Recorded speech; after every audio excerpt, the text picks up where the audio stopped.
बच्चों को खेलने की गोली दिए ना। हाँ उधर दोनों उधर आगे जाऊंगे बेटा झूले पे झूल। काय वाटतं तुम्हाला प्रवेश केला होता कन्फर्म आहे है ना मी गेल्यानंतर आम्ही स्वतः केलं मग हा ते पाहिले मी 2-3 व्हिडिओ केले आम्ही भाजीवाले ये क्या नाही ते काय बोलले ते काय रेकॉर्ड केलं का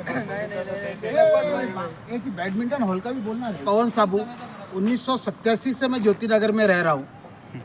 ज्योति नगर में बहुत से काम अन्ना के द्वारा ऐसे किए गए जो लोगों के काम में आए या लोगों के फायदे में रहे। जैसे ये पानी की टाकी जो अन्ना ने बनवाई थी कारपोरेशन के फंड से, जिसका उपयोग सिर्फ ज्योति नगर के आजू बाजू के लोगों को पानी के लिए ही होता है। इस पानी की टाकी से औरंगाबाद में जो पानी की दिक्कत सभी जगह चल रही थी, उससे बहुत कुछ ज्योति नगर वासियों को इससे बहुत फ़ायदा हुआ और पानी रोज़ हफ्ते में जितना भी मिल सके ज़्यादा से ज़्यादा पानी देने की अन्ना ने कोशिश की। ये गार्डन जो CSR फंड के द्वारा बनाया गया है, जो आप देख रहे हैं, अन्ना की एक कल्पना थी कि बच्चों को खेलने के लिए कोई जगह हो जिससे बच्चे या बड़े बूढ़े आके एंजॉय या आराम से बैठ सके।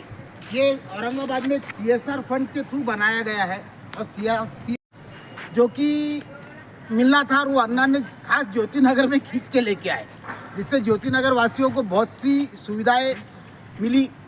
और इसी के साथ यही ग्राउंड के ऊपर अन्ना के द्वारा गणपति विसर्जन का एक बहुत अच्छा उपक्रम, जहाँ पे अभी आप ये बच्चों के खेलने की व्यवस्था देख रहे हैं, वहाँ गणपति विसर्जन के टाइम पे अन्ना ने गणपति विसर्जन के लिए ये जगह बनाई रखी थी, जिसमें सभी आजू बाजू के एरिया के लोग आके गणपति का विसर्जन करते थे।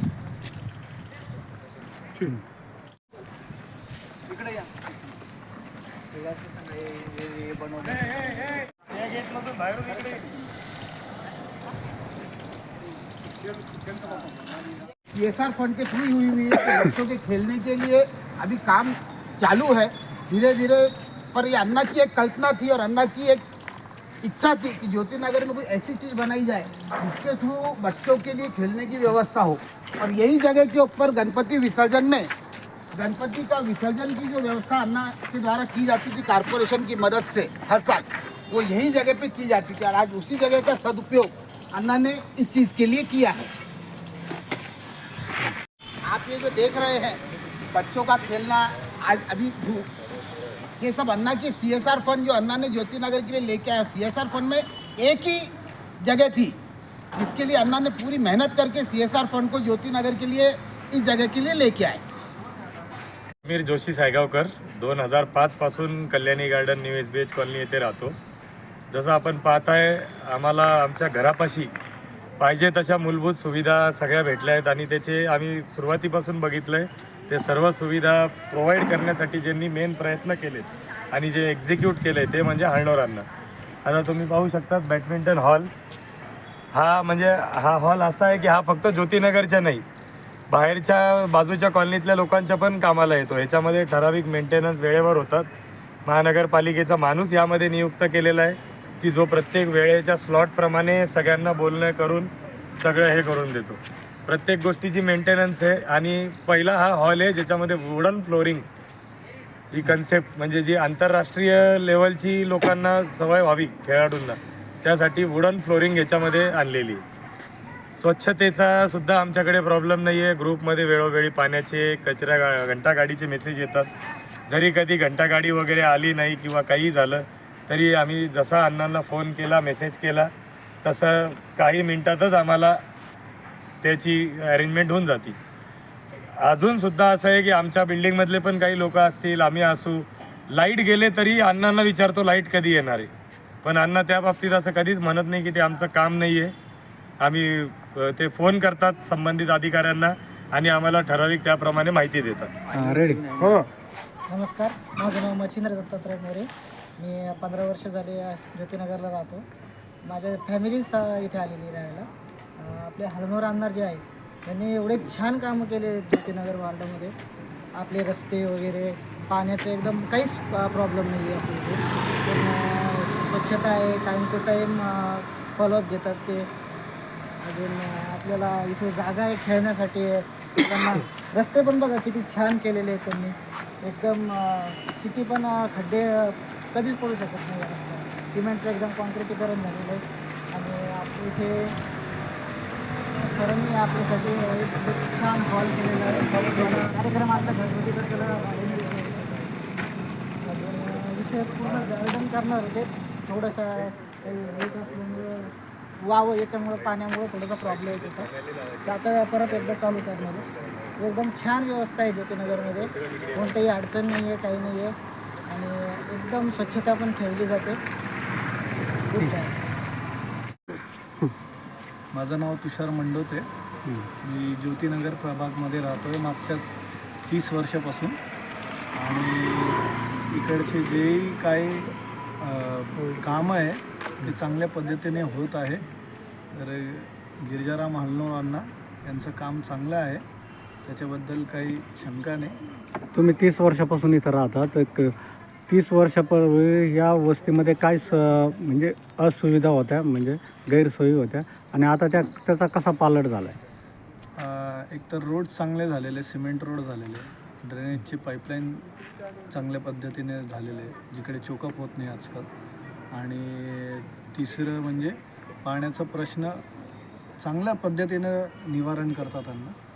हे 3 गोष्ट चांगले झाले. कचऱ्याची समस्या कशी आहे? घंटा गाडी येते का रोज? घंटा गाडी येते पण थोडी दुविधा आहे, पण तरी चांगल्या पद्धतीने अण्णांना मेसेज टाकलं तर येऊन जाते. माझं नाव हेमंत डोनर. मी प्रतापनगर इथला रहिवासी आहे. अण्णा हळनोर अण्णा यांचं या प्रभागात खूप उत्तमरित्या काम चालू आहे. रस्ते म्हणा किंवा पाण्याची चांगली सोय आहे. तर अशी अपेक्षा आहे की इतर प्रभागातील त्यांचं जरा लक्ष असावं आणि व्यवस्थित ते काम करतील याची आम्हाला चांगली अपेक्षा आहे त्यांची. प्रतापनगर स्मशानभूमीमध्ये काय सुविधा झालेल्या आहेत? प्रतापनगर स्मशानभूमीत काही असे पॉईंट्स होते जिथे कचरा आहे किंवा अशा गोष्टी त्यांनी अण्णांनी बऱ्याच ते सुधारण्याच्यामध्ये केलेल्या आहेत. आणि काही म्हणजे अशा दारूच्या बाटल्या म्हणा असं किंवा असे होत्या तर त्यांनी सगळं साफ केलं आणि अशा व्यक्तींना सुद्धा त्यांनी रोखण्यामध्ये खूप सहकार्य केलं. मी ज्योतिनगरमधली रहिवासी आहे. मी गेले 40 वर्ष ज्योतिनगरमध्ये राहते आहे. माझ्या समजुतीप्रमाणे जशी मी मोठी झाली आहे तसे इथले विकासाचे जे काही कामं होते, जेव्हा आम्ही इथे राहायला आलो ज्योतिनगरमध्ये, तेव्हा ज्योतिनगर म्हणजे या ठिकाणाहून रेल्वे दिसायची आम्हाला. क्रांती चौकमधली आम्हाला सिटी बस दिसायची. म्हणजे इतके कमी घरं होते. माझं सांगण्याचा उद्देश आहे की तेव्हा काहीच घरं नव्हते ज्या वेळेला आम्ही राहायला आलो. आणि त्याच्यानंतर जो काही आता ज्योतिनगरचा परिसर डेव्हलप झालेला दिसतोय तर तो केवळ अण्णांमुळे आहे असं मी म्हणेन. गिरिजाराम हळनोर अण्णांमुळे. कारण त्यांनी नागरिकांसाठी इथे प्रचंड काम केलेलं आहे. गेली 25 वर्ष त्यांचं काम आम्ही बघतोय. 25 ते 30 वर्ष. मी तर म्हणते की मला जशी समजूत आली आहे किंवा मी वोटिंग करायला पण जेव्हापासून सुरुवात केली आहे तेव्हापासून आम्ही ह्यांच्याच सानिध्यात राहिलेलो आहोत आणि यांच्याच मार्गदर्शनाखाली सगळे ज्योतिनगरच्या विकासाचे कामं झालेले आहेत आणि याच्याही पुढे होतील अशी मला आशा आहे अण्णांकडनं. मध्ये जो काही आपल्या सगळ्या भारतावरती कोविडचा जो काही हे होता, वाईट काळ होता, त्यावेळेला आमच्या म्हणजे अण्णांच्या पुढाकारामुळे जवळपास आम्ही एक 5,000 लोकांना रोजचं अन्नदान करत होतो. इथून आम्ही डबे पुरवलेले. त्याच्यामध्ये अण्णांचं मोठं योगदान आहे, खूप मोठं. त्यासोबतच अण्णांच्या पाठीशी कायमच ज्योतिनगरमधले नागरिक हे त्यांच्या पाठीशी असतात.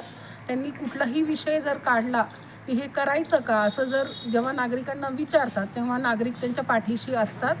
आणि म्हणजे मी पहिला असा नगरसेवक पाहिला आहे की ज्यांनी प्रभागानुसार वेगळे वेगळे व्हॉट्सअप ग्रुप केलेले आहेत. नवीन जमान्यानुसार ते चालतात. सोशल मीडियावरती वेगळ्या वेगळ्या एरियांचे व्हॉट्सअप ग्रुप केलेले आहेत. त्या ग्रुपमध्ये त्या कॉलनीचे म्हणजे जयनगर झालं, ज्योतिनगर झालं, दशमेशनगर सगळ्या एरियामध्ये त्यांचे कॉन्टॅक्ट्स आहेत. सगळे नागरिक त्यांच्या संपर्कात आहेत. प्रत्येकाचा एक व्हॉट्सअप ग्रुप आहे. त्याच्यामध्ये तुमच्या सगळे सुखदुःख जे काय असतील ते आणि शिवाय जे मेन गरजा असतात नागरिकांच्या, अन्न वस्त्र निवारा, त्याच्यामध्ये आता पाणी आलं आहे तुमचं, लाईट्स आहे, ड्रेनेजचं आहे, समजा काहीही काम असलं कुणाचं पण, तर ते लगेच त्या ग्रुपवरती टाकतात की अण्णा आज इथे असा प्रॉब्लेम आहे, मग तुम्ही ते रात्री 2ला टाका, रात्री 3ला टाका किंवा सकाळी टाका. एक अर्ध्या तासाच्या आत तिथे तो प्रॉब्लेम सॉल्व्ह झालेला असतो आणि याची प्रचिती तुम्हाला सगळ्याच व्हॉट्सअप ग्रुपवरती येईल की अण्णांकडे कंप्लेंट गेली आहे आणि प्रॉब्लेम सॉल्व्ह झाला नाही, असं कधीच होत नाही.